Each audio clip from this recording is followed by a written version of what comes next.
Donc j'ai commencé le mois par une lecture incroyable, vraiment la première lecture du mois que j'ai adorée, qui est Alabama 1963. C'est une histoire qui se passe en 1963, bien évidemment, vous l'aurez compris, dans une Amérique qui est encore fortement marquée par la loi de la ségrégation. Et dans cette histoire, on va suivre Adela, qui est une jeune femme de la trentaine, qui a plusieurs enfants et qui a perdu son mari, qui est femme de ménage. Donc elle est noire et elle fait le ménage chez des personnes blanches du coup, qui certaines la traitent très très bien et certaines la traitent très mal parce que du coup voilà, on est dans un contexte encore très marqué politiquement par tout ça. Et dans cette ville, on va découvrir le corps sans vie d'une petite fille noire, suivi bientôt d'autres petites filles qui disparaissent. Donc un détective privé va se mettre à enquêter. C'est un détective qui est un peu au bout de sa vie, il est complètement alcoolique, il est pas très bon dans ce qu'il fait et il va rencontrer Adela puisqu'elle va être embauchée pour faire le ménage dans son cabinet de détective privé. Et petit à petit, ils vont passer les barrières pour voilà, devenir amis. Je sais pas si je peux le dire ça, attendez. Bon, dans le résumé, ils disent deux êtres que tout oppose a priori. Donc ça laisse deviner qu'ils s'entendent bien après, mais bref, je vais pas tout vous spoiler. Mais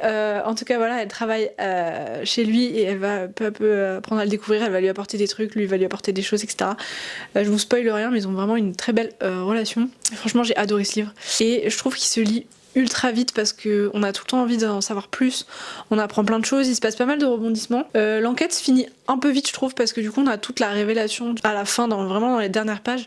Je crois que ça se joue dans les 40 dernières pages, donc ce qui est vraiment très court sur un roman qui fait 350 pages. Mais franchement il se laisse vraiment dévorer et j'ai adoré cette lecture. Vraiment je vous la recommande 1000 fois, c'était vraiment très chouette. Donc je suis contente d'avoir trouvé ces petites pépites en seconde main.